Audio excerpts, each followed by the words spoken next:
Welcome Cancer to your in-depth monthly horoscope for May 2024 for the Ascendant, the Sun or the Moon. On the screen now I'm showing the event chart right at the start of the month. Now we're going to have a few phases this month, but the big takeout right at the start of May is that Mars, the planet of passion and desire, has moved into the most dominating part of your chart. Now that doesn't mean to say that you have to dominate anyone, but it gives you a lot of extra confidence to strut your stuff. But you also have a set of energies in the friendly 11th house, so your social interaction can be blessed, but particularly around your professional involvements, it may be a case of who as much as what you know.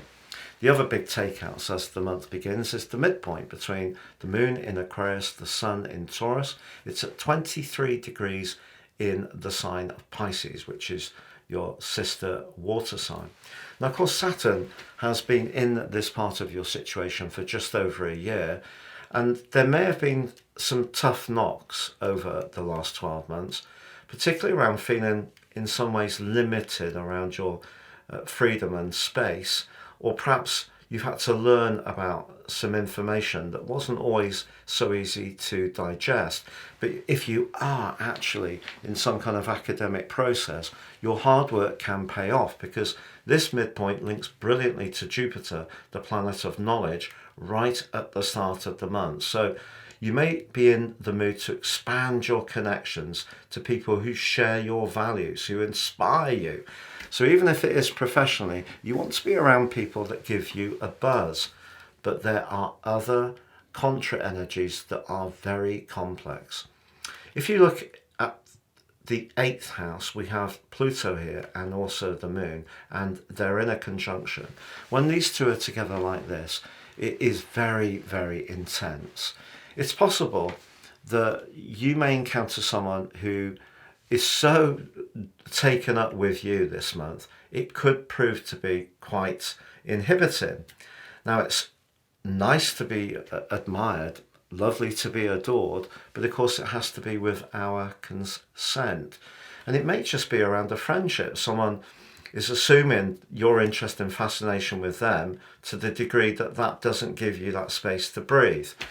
So the reason for this is that Venus, just before Mars moved, Venus moved into Taurus. Now, she rules Taurus. It's a great place for Venus to be, but you can see she does square up with Pluto. So any relationship, whether it's a friendship, a business alliance, a family affair, or in a more emotional or romantic context, any relationship that is compressing your need to be a free spirit could be difficult for you.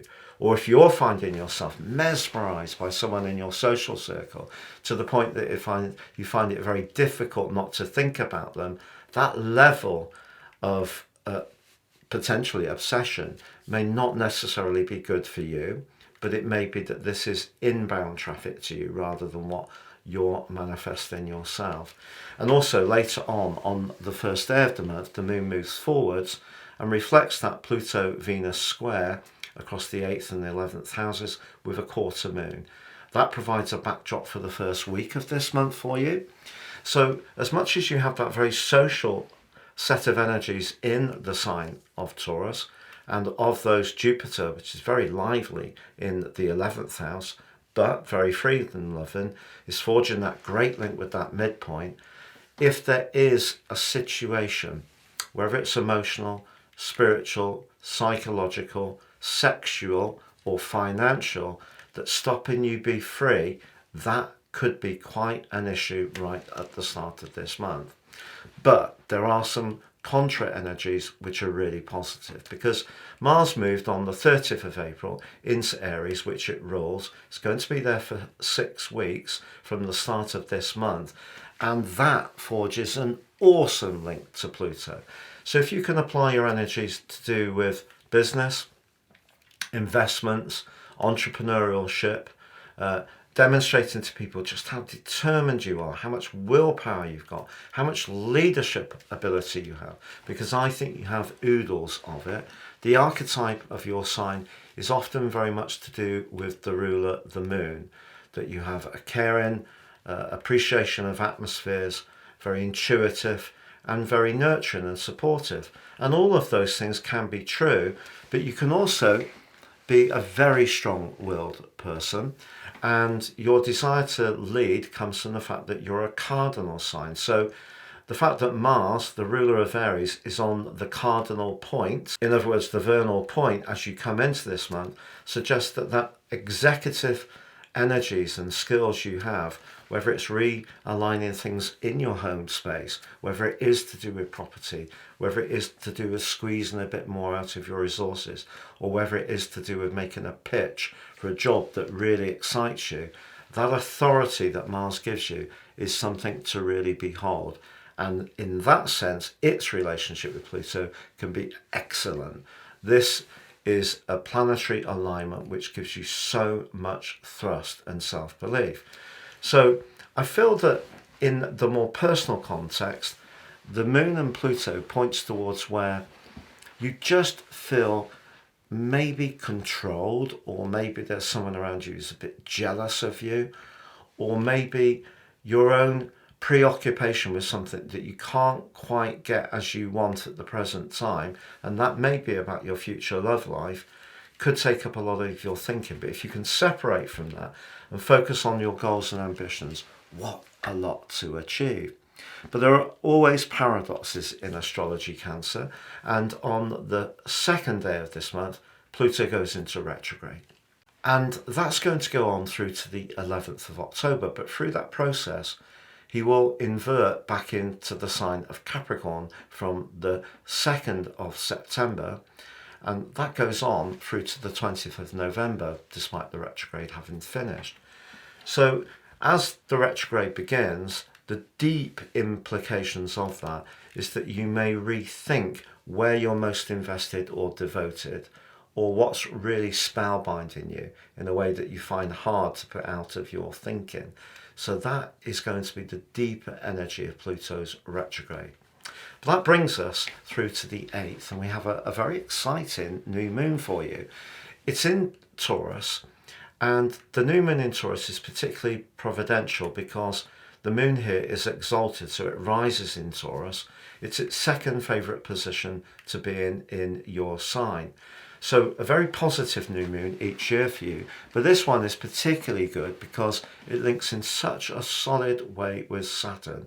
Remember I said to you earlier that Saturn may have tested you over the last year, but the things you fought hard for and particular knowledge that you've gained can really feed into your long-term planning. So if you have needed to separate from some friendships or involvements with that square between Venus and Pluto, or the moon and the sun, and maybe join in with some new players socially, this new moon gives you a great opportunity to move forward. So some complex stuff at the start of the month, but not stuff you can't work out and move on from, and this new moon will help you.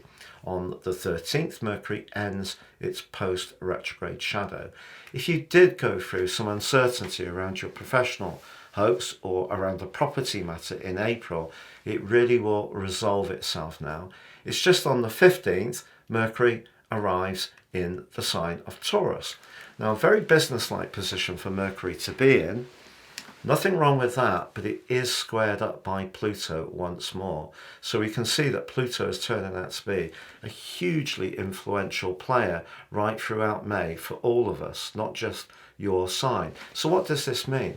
Once more, you may be thinking about your future plans and where your idealism can shine, the 11th house being confronted by where you may feel trapped, held in, or in some way controlled.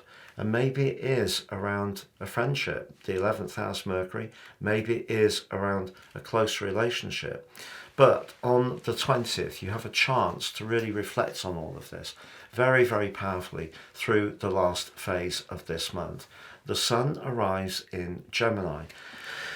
Gemini energy is very quick-witted. It can be to do with being very skillful in terms of pivoting on a sixpence to different situations, but the 12th house is essentially a time to pause and reflect. Take a bit of a breather. Your social situation may have been a bit intense at times this month, if definitely gripping, but I feel the fact that on the 23rd, Venus and Jupiter come together, the two planets of fortune, in your 11th house, can give you a huge reward. If there have been people who've made way, the Sun moving into Gemini suggests you're going to have to face this, look it in the face. But Venus and Jupiter coming together suggests that other people will be very acknowledging of you, and some good fortune could fall for you. If you are someone who really does enjoy a little bit of a flutter, you like to get together with your friends or a group situation at work, all put in a little state, there may be some fortune to be had. Obviously, I can't guarantee it, but it is a very positive time for gain. Someone's got to be the winner. But we do have the full moon on the 23rd. Here, the moon in Sagittarius is about knowledge that you could gain around your physical world. So whether it's to do with the order of your home and domestic world, or it's to do with your diet, nutrition, exercise routine, if you do find yourself feeling a little bit lower in vitality at the end of this month, do explore the more psychological dimension. It would be a fantastic time to have some kind of treatment as this month draws to a close, whether it's some aromatherapy or some massage or some chiropractic, something which helps you to join up your health in a very holistic way. But Venus moves on the 23rd also into Gemini. So if there has been someone who's made way earlier this month, the implications of that will become more obvious. Perhaps this full moon is going to make you more conscious of who you can't quite totally rely on, but maybe is, even if it feels other people are pulling away from you, at some level, I think the choice will have been yours. The 25th, Jupiter moves into the sign of Gemini, where it's technically debilitated for the first time in about 12 years. So the next year can be a time of huge expansion around your spiritual awareness and knowledge. Whether you're interested in traditional religion or not is not really the issue. It's more to do with faith, what really inspires you. And if you are a natural healer, this part of the month can see you absolutely on top form. But it is true to say that you could be feeling more sensitive. There are gifts at the end of this month for sure, particularly as Jupiter aligns to Pluto in an amazing trine that hasn't happened for over 220 years. That becomes exact on the 3rd of June. So knowledge, Pluto in the 8th house, is very, very deep psychologically, and the 12th house is the time of culmination. So you may be thinking about things that have played out over a very long period of time and be sifting through the emotional realities of that. If you have decided to leave something, there could be some poignancy. You may even find yourself being hugely nostalgic for someone from your past. It may be someone who's no longer with us. It may be an old flame. It is possible an old flame could get in touch. I'm not going to tell you not to welcome that if that occurred, because that's your decision. But obviously the key when relationships break down is there are reasons for that. But have you evolved? Have they evolved since that time? If you can talk about it with that level of detachment and pick through it in a sensitive and caring way, why not be open to it? Perhaps there was a connection that neither of you were quite ready for at that time. But this is a month which begins with some very potent, intense energies that can be to do with control. There's no doubt about that at all. And it could end this month with a separation, but it may be a separation that you're choosing, a separation from your social life, for example. But there can also be possibilities to link with new people who really excite you. So it's more like the changing of the celestial guard. There are loads of wheels rotating around the whole time with astrology, This is a very important month for you. And certainly when it comes to your career, your determination, your ability to manifest your ambitions in a positive way and connect with people who are good for you, it's all there, but it may mean you need to look in the face some of the things that you have been invested in or the people you have been close to that maybe have become habitual in some ways, but not necessarily very positive for you. Cancer, we've done some research and 55% of people who view my videos are not subscribers. If you are one of those people, I would be grateful if you would help this channel grow. Please sub and click on the bell notification symbol. Every time I drop a video, you should get an alert from YouTube. Have a great May and take care for now.